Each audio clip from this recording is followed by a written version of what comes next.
शिवलिंगाकार मृत्यू लोकी दुसरे कैलास शिखर नाना परिची रचना रचली अपार तये स्थळी नांदे स्वामी शंकर जय देव मणिमल्ल दैत्य प्रबळ तो झाला देवगण गंधर्व कापती त्याला हाती तलवार खड्ग त्रिशूळ भाला आदिशक्ती म्हाळसा घेऊन संगतीला जय देव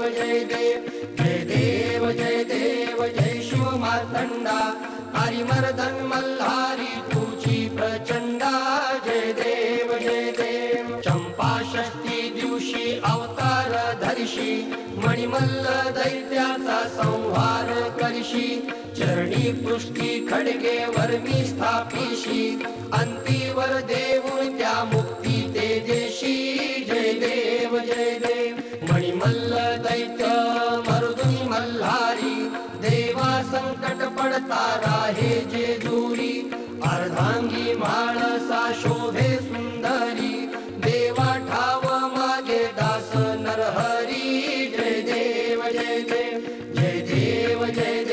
जय शिव मार्तंडा हरिमर्दन मल्हारी तुझी प्रचंडा जय देव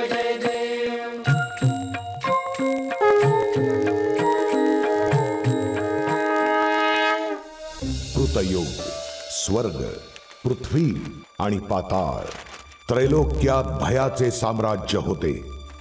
समस्त सृष्टीला मणी आणि मल्ल या दोन असुरांनी जखडून ठेवले होते। सर्वत्र एकच आकांत होता, त्राहिमाम त्राहिमाम। पण हा आकांत देवांपर्यंत पोहोचूच शकत नव्हता, कारण देवांनाही त्या असुरांनी बंदी केले होते। त्यांचा उन्मत्तपणा अहंकार शिगेला पोहोचला होता, परंतु तेजाचे अस्तित्व कधीच संपत नाही, कधीच नष्ट होत नाही। ते सृष्टीच्या चराचरामध्ये अणुरेणूंमध्ये जिवंत असते, जे अशुभाला नष्ट करून मांगल्याला जन्म देते आणि सत्यासाठी सदैव बळ एकवटून सज्ज होते।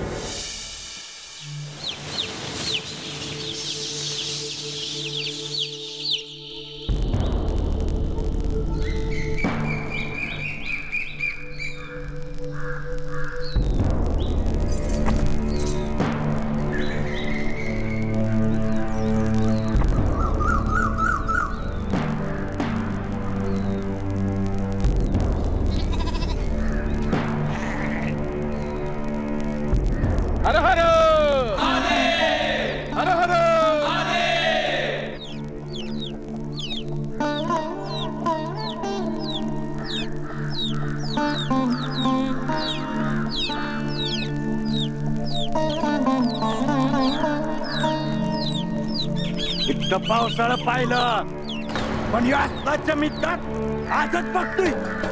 या 3 पोरांचं पारड भरत नाही म्हणजे काय म्हणायचं याला?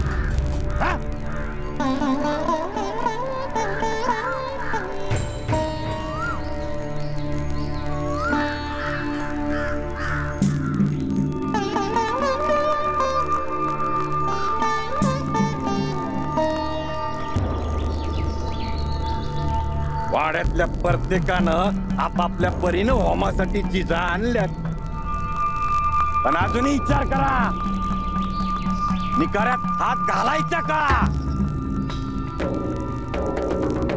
आणि मल्हारच्या विरोधात त्यांनी महादेवाची पूजा चालवली आणि मल्ल्याला बसत्याल होईल।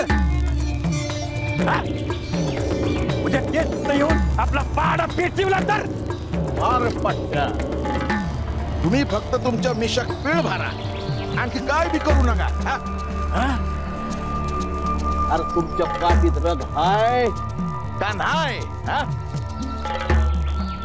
अरे कोणाच्या बापाची टाप नव्हती तर राक्षसात समोर यायची। अरे त्या देव माणसांनी दाखवलं बघ धीर, त्याच्या संगती जायला न ग। त्याच्या संगतीने उभं राहिलं ना ग, त्याचं कौतिक करायला ना ग. या होमामध्ये आपल्याला जे काही पाठवता येईल ते पाठवायला हवं, कळलं? आपले तर आपण पाठवतोच की. आपण परमा, विष्णू, महेश यांची प्रतीक म्हणून या 3 लहान पोरांना पार्ट्यात बसवलं ना. देवाचं कार्य आहे. अरे पण या 3 लहान पोरांचं पारड भरतंय कुठं? अरे पारड भरत नाही ते आम्हाला बी दिसतंय, पण पारड भरणार. हर हर हर हर जा. आपण माणसं आहोत, माणसापर राहावं. उगा देव दानवाच्या भानगडीत का पडावं म्हणतो मी. महादेवाच्या पूजेसाठी तुला चालली ना व, पण महादेवाची भक्त कुठंच दिसना. कुठे आहे ती?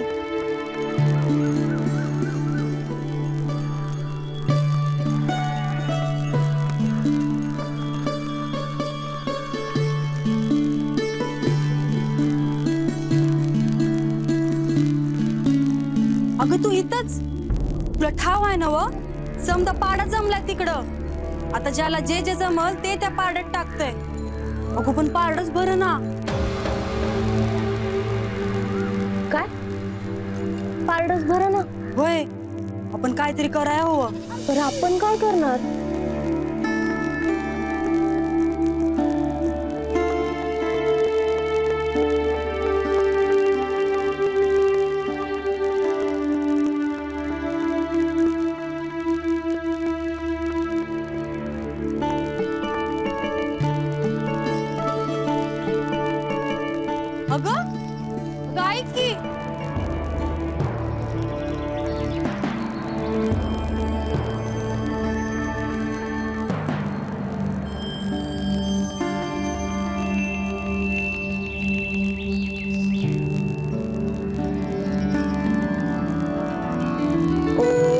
शिवाय.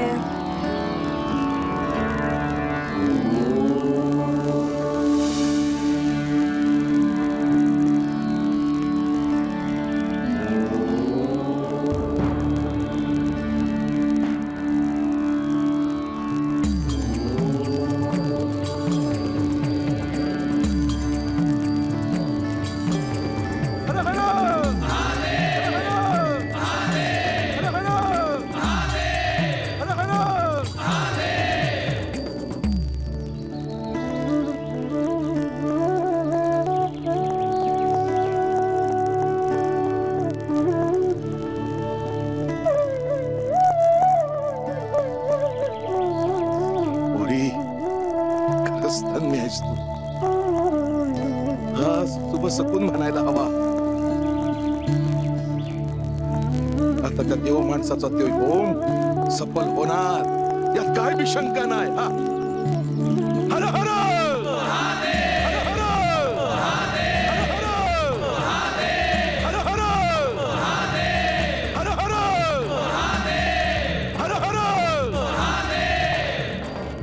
आदिपूज्यं गणाध्यक्षं शिवानंदनं अनंतं धूम्रवर्णं कृष्णपिंगाक्षं हेरंबाय नमाम्यहम्. ओम अग्नेय नमः. नमो नमः स्वाहा.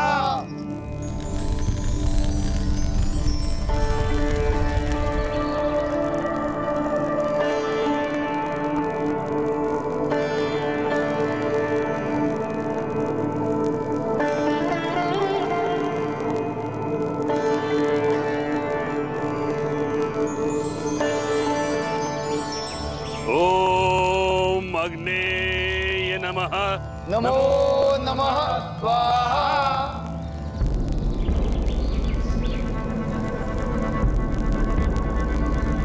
सृष्टीचे सगळे नियमच मणिमल्लांनी बदलून टाकले होते.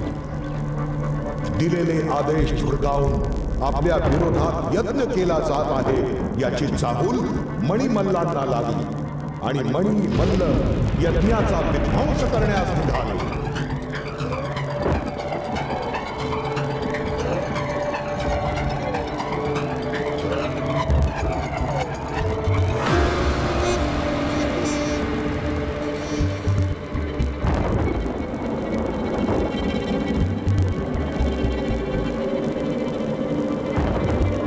बंद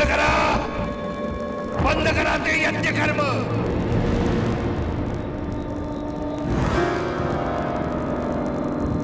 आम्ही तर देवाधिकांना आहुती देण्यास मज्जाव केला असताना हे यज्ञ कर्म करण्याचे तुमचे धाडस झालेच कसे? या साऱ्या विश्वाचे सर्वशक्तिमान अधिपती तुमच्या समोर असताना अशी कोणती शक्ती आहे की जिच्यासाठी तुम्ही यज्ञ करत आहात? हा यज्ञ जर तात्काळ थांबवला नाही तर त्यानंतर होणाऱ्या तुमच्या विनाशास तुम्ही स्वतः कारणीभूत असाल. आमच्या आज्ञेचं तत्काळ पालन हो. सृष्टीचा विनाश करण्याचे सामर्थ्य तुमच्याकडे नाही. या संपूर्ण सृष्टीचा निर्माण करता ब्रह्मा, पालन करता विष्णू आणि लय तत्वाचे स्वामी साक्षात महादेव आहे. कुठल्याही गोष्टीचा लय व्हायचा असेल तर तो अधिकार फक्त आणि फक्त महादेवाकडेच आहे, तुमच्याकडे नाही याचं भान ठेवा. ओम अग्नेय नमः. नमो नमः. स्वाहा. ओम शिवाय नमः. स्वाहा. ओम शिवाय नमः. स्वाहा.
क्षमस्वत्वं क्षमस्वत्वं. हे प्रभो, हे देवी देवतांनो, हे पंचमहाभूतांनो, क्षमस्वत्वं. आम्ही हा यज्ञ सफल करू शकलो नाही तरी मी धर्मपुत्र धर्मांग वीर आणि माझे 6 बंधू आणि त्यांचे कुटुंब यांची आपण क्षमा करावी, क्षमा करावी, क्षमा करावी.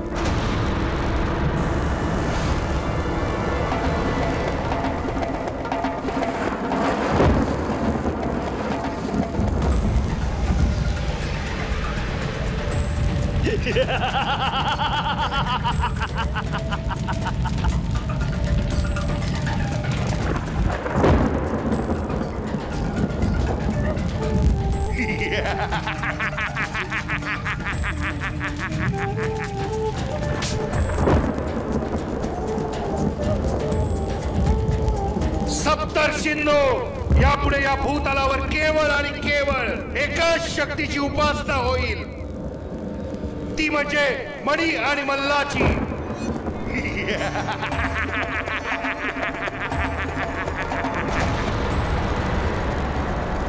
हे भक्तवत्सला, हे चंद्रशेखरा, हे उमाधवा, हे नागभूषण सुहास्य वदना, हे असुरमर्दना.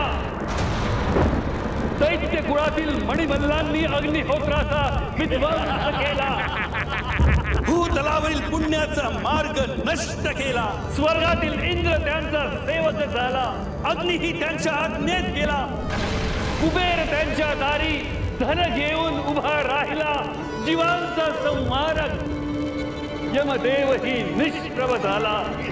या पापी मणिमल्लांनी अष्टदिशांना बांधून ठेवले असताना आम्ही पामरांनी कुणाकडे आशेने बघायचे? हे सत्ताधीश्वर, हे आदि, हे अनंत, हे माता, हे पिता, हे देव, हे आदि देव, हे प्रभो शंकरा महादेवा, महेश्वरा सदाशिवा, या दुष्ट मणिमल्लांना असे कडक शासन कर की पुन्हा या भूतलावर सत्याची आणि शुचितेची लक्तरे करण्यास कुणी दगावणार नाही। हे महारुद्रा, हे महादेवा, हे महेश्वरा, हे नीलकंठा, हे असुरांतका। कृतयुगाचा तो क्षण समीप आला आहे। तुमच्या भक्तांसाठी, चराचरांसाठी मार्तंड भैरवाचा दिव्य अवतार धारण करण्याचा हाच तो क्षण। हे शंभो शंकरा, समाधीतून बाहेर या, आपल्या भक्तांसाठी नेत्र उघडा देवा।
कैलासपती, तुम्ही जगत स्वामी आहात। आमच्या पापकर्मांना क्षमा करून आम्हाला आम्हाला क्षमा करावी ही प्रार्थना.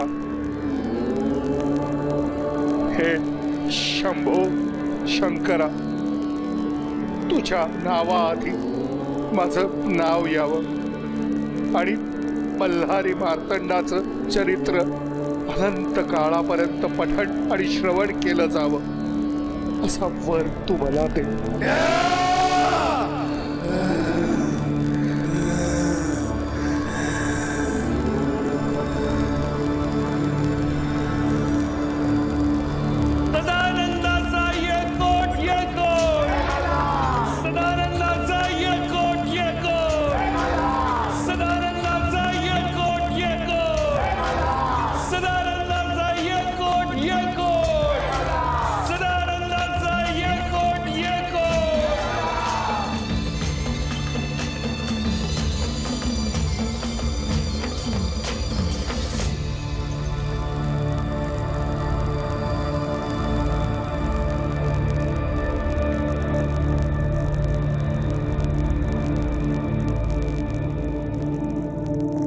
हे मार्तंड भैरव,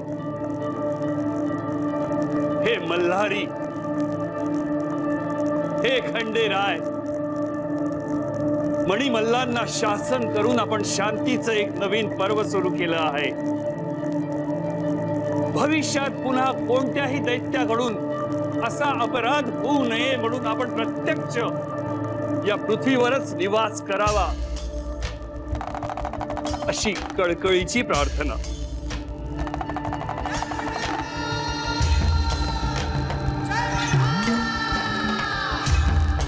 सदानंदाचा येकोट, सदानंदाचा येकोट,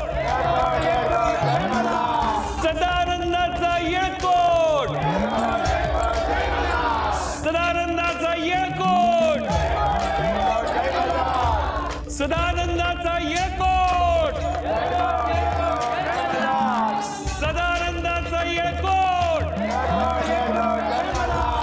सदानंदाचा येकोट, सदानंदाचा येकोट.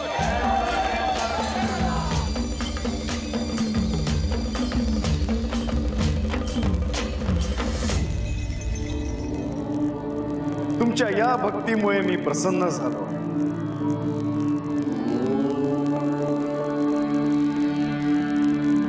जे कोणी भक्तिपूर्वक प्रार्थना कुलाचार या पद्धतीने मला प्रसन्न करण्याचा प्रयत्न करतील त्या भक्तांनी मला श्रद्धापूर्वक हाक मारताच तत्क्षणी मी त्यांच्या हाकेस धावून.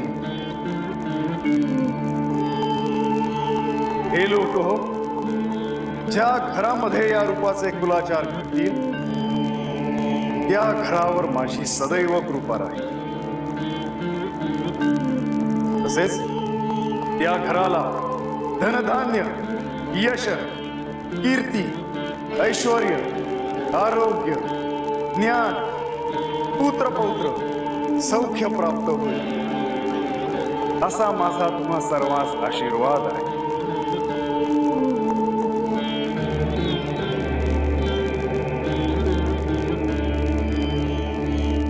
आता आमचे अन्य काहीच मागणे नाही. लोक हो, आता साक्षात महादेव हे खंडेरायांच्या रूपाने इथे राहतील. याहून अधिक काय हवे. सदानंदाचा येकोट, सदानंदाचा येकोट, सदानंदाचा येकोट.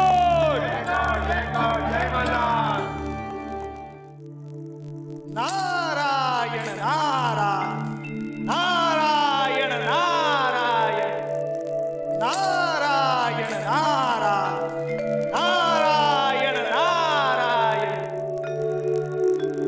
माते, माते, हे काय ऐकतोय मी? मुलीवर आपण काय झालं मुलीवर? माते, महादेवांनी मणिमल्लाच्या वधासाठी मार्तंड भैरवाचा अवतार धारण केला. नाही, मणिमल्लांना त्यांच्या अपराधाचे शासन हे होणारच होते, नारायण नारायण. कोणत्या विचारात आहात मुनिवर? माते, लोकांनी खंडेरायांना त्यांच्या भूमीत वास्तव्य करण्याची विनंती केली आणि हे सांब सदाशिव तयार झाले. आता पुढे ते म्हणतील राज्याभिषेकही करून घ्या. मला असे वाटते की खंडेराय त्यासाठीही तयार होते.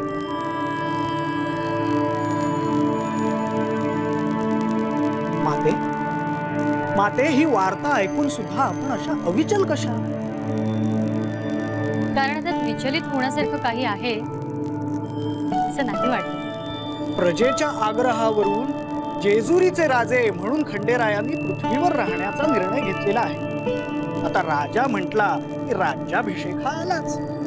खंडेरायांना प्रजेच्या सांगण्यावरून राज्याभिषेक हा करावा लागणार. महादेवांचा हा अवतार अत्यंत तेजस्वी आणि देखणा असल्यामुळे जेजुरी आणि आसपासच्या राज्यांमधील तरुण अविवाहित स्त्रिया मार्तंड आपल्याला पती म्हणून मिळावेत म्हणून उपासना करीत आहेत. आपल्या कन्येचा विवाह हा खंडेरायांशीच व्हावा म्हणून या सुंदर तरुण स्त्रियांच्या मातापित्यांची जेजुरीच्या गडावर रांग लागेल की काय असे दिसते. चिंता नसावी मुनिवर. मुनिवर, समुद्र मंथनाच्या वेळी भगवान श्री विष्णूने मोहिनी अवतार धारण करून मोठ्या चलाकीने दैत्यांकडून अमृत देवांकडे आणले होते, बरोबर? त्या रूपावर भगवान श्री शंकर मोहित झाले होते. त्यावेळेस मी त्यांना वचन दिले होते की तुमच्या मल्हारी मार्तंड या अवताराच्या वेळी मी हेच मोहिनीचं रूप धारण करून तुमची पत्नी म्हणून तुमच्या सोबत राहील. मुनिवर, तुम्हाला तिम्मा शेठ नावाचे कट्टर शिवभक्त माहित असतीलच. हो हो, नारायण नारायण. अत्यंत सचोटीने, प्रामाणिकपणे आणि सत्याने त्यांनी आपला व्यापार सर्वदूर पोचवला. महादेवांच्याच आशीर्वादाने त्याला कन्या रत्न सुद्धा झाले आहे. मात्र मुनिवर, तुम्ही या प्रांतात नंतर कधी फिरकलातच नाही. तिम्मा शेठ यांची कन्या म्हाळसा म्हणजे मीच.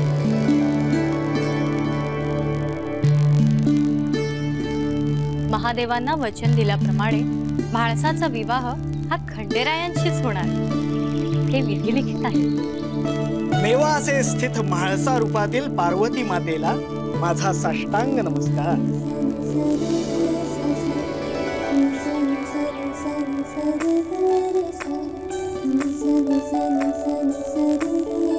चला लवकर, आज आपण म्हाळसाला हारूया. चला लवकर. म्हाळसा, म्हाळसा.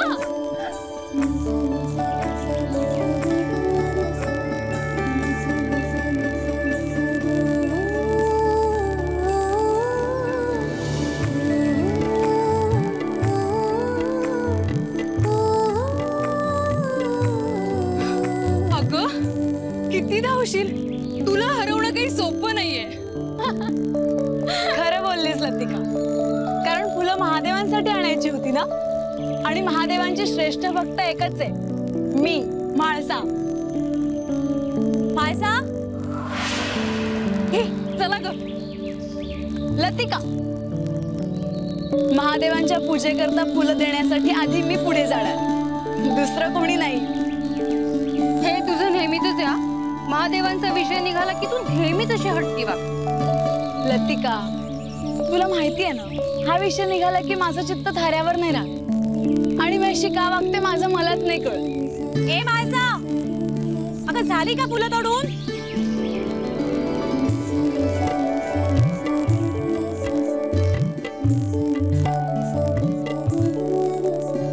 कुणीकडे होतीस तू? किती हाका मारायच्या? पूजा ही वेळेतच व्हायला हवी. आई, याला मी जबाबदार नाहीये. माझ्या सख्या आहेत, त्या सगळ्या आल्या होत्या फुलं तोडायला आणि त्यांनी खुडलेली फुलं मी पूजेला का आणावी? म्हाळसा, म्हाळसा.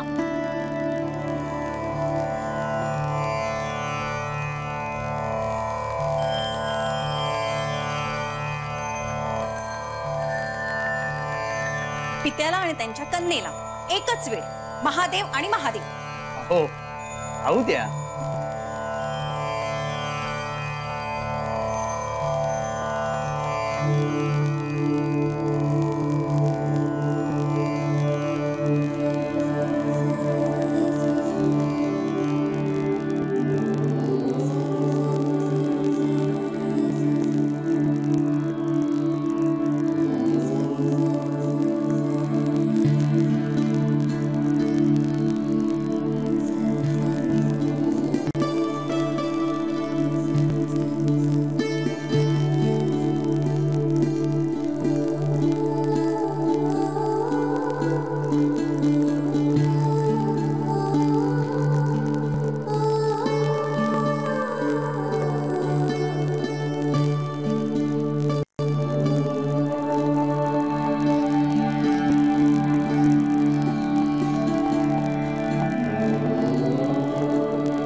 म्हाळसा,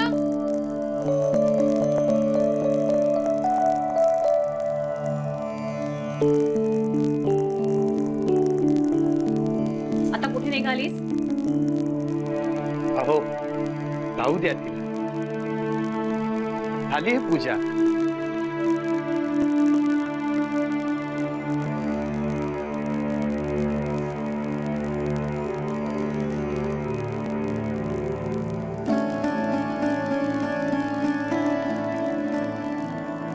हे प्रभू, माणसासारख्या सुंदर आणि तेजस्वी मुली करता मी अनेक वर पाहिले, परंतु तिला साजेसा वर मला अद्यापही सापडलेला नाही. तेव्हा हे शिवशंभू, माझे पित्याचे मन काळजीने ग्रासून गेलेले आहे.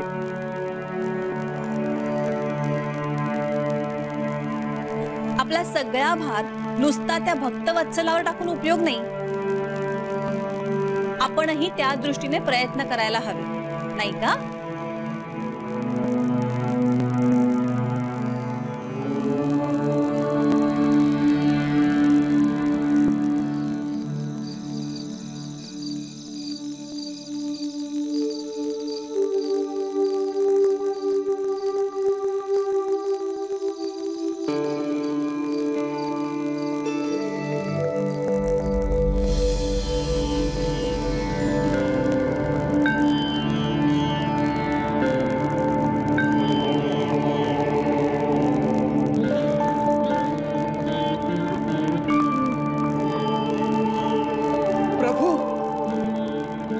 माझी प्रार्थना आपल्यापर्यंत पोहोचली. आपण आलात. मी धन्य झालो प्रभू, मी धन्य झालो. वत्सा, तुला कोणती चिंता सतावते हे मी जाणतो, परंतु चिंता करू नकोस. आजच माळसेच्या लग्नाचा प्रस्ताव जेजुरीचे खंडेराय यांच्याकडे पाठव. माळसेसाठी या पृथ्वी तलावर जेजुरीचे खंडेराय हे एकमेव अनुरूप वर आहे. शुभम.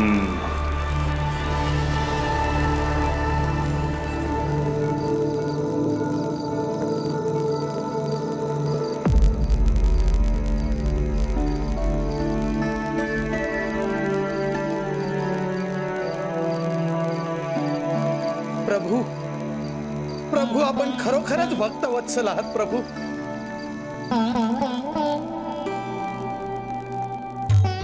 मायानंदा, मायानंदा, काय झालंय? अगं साक्षात महादेवांनी आपली प्रार्थना ऐकली. काय? महादेवांनी मला दृष्टांत दिला आणि जेजुरी स्थित खंडेराय यांचं स्थळ आपल्या माळसेकरता मला सुचवलंय. देवा महादेवा, तू थोर आहेस. महादेवांनी सुचवलेले खंडेराय कसे असतील ह्याची उत्सुकता मला स्वस्थ बसू देणार नाही. देवा तुझी सोन्याची जेजुरी, सदानंदाचा यल्कोट मल्हार यल्कोट. हर हर महादेव. चिंतामण भोरया, भैरोबाचा चांदोबा, अगडुम नगारा.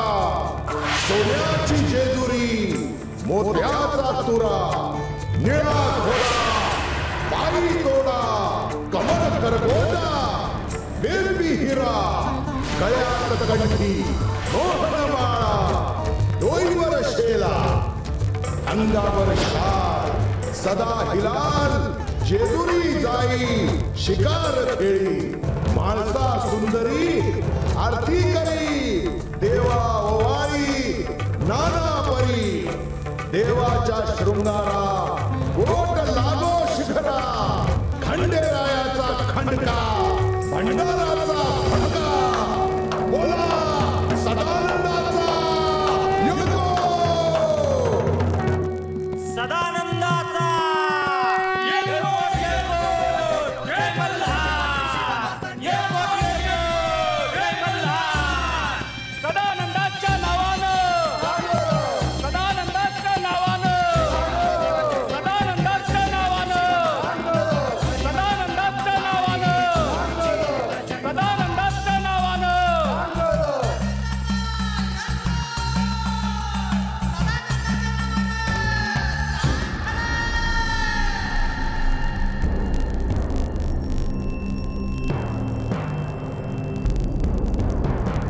देवा, बाहेर ऋषीमुनी आल्यात, दरबारात येण्यासाठी अनुमती मागतायत.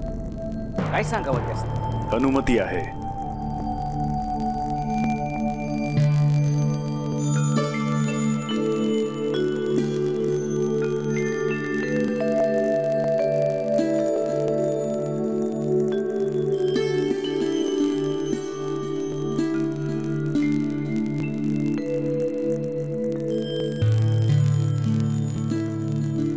जेजुरीत साक्षात कैलास अवतरलंय.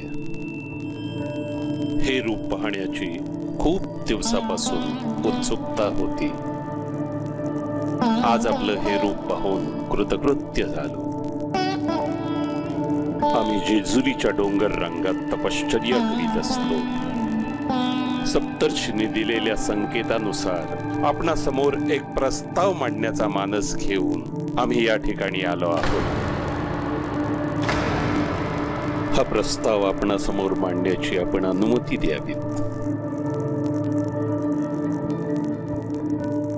आपण प्रजेच्या वतीनं राज्याभिषेक करावा अशी आमची इच्छा आहे.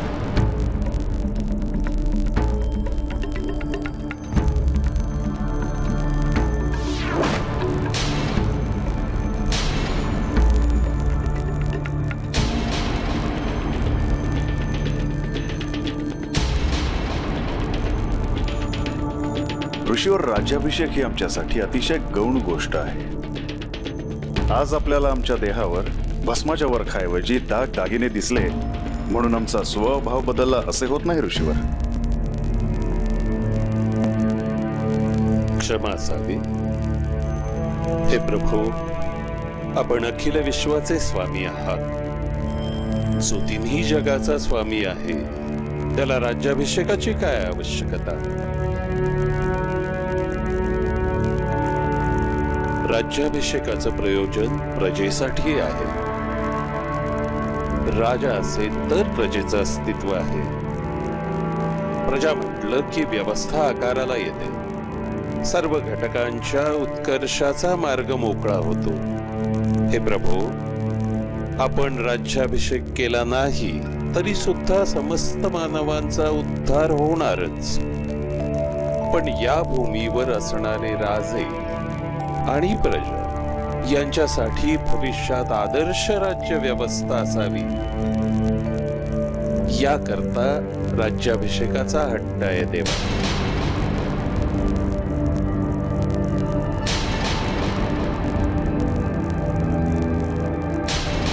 नारायण नारायण.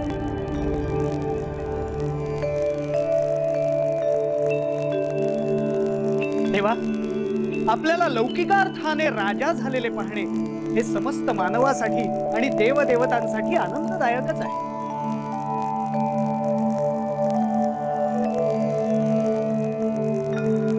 परंतु एक गोष्ट नम्रपणे नमूद करावीशी वाटते. शास्त्राधाराप्रमाणे राज्याभिषेकासाठी राजाचा विवाह झालेला असणे अत्यंत आवश्यक आहे.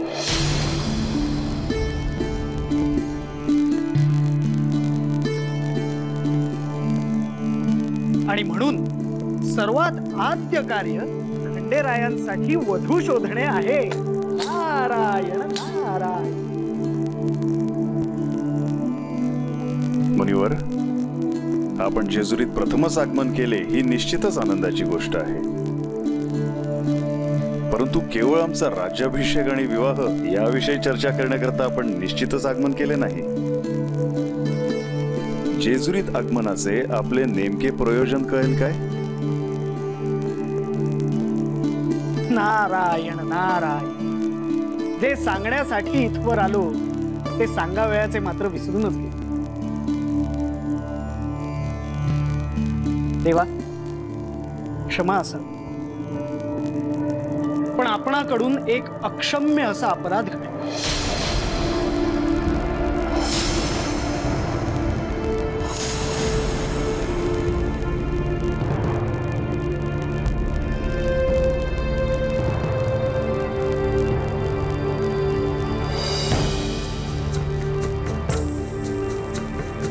अपराध?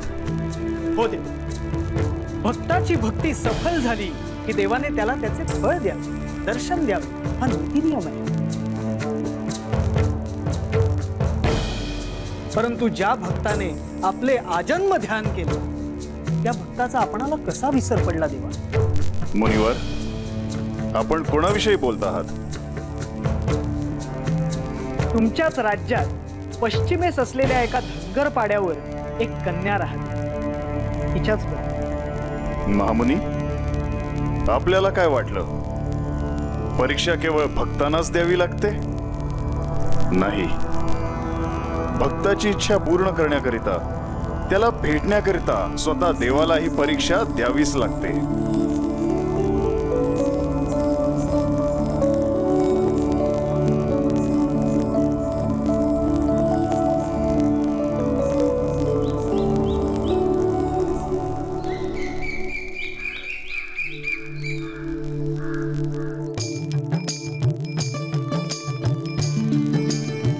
बानू, बानू, बानू, बानू, बानू,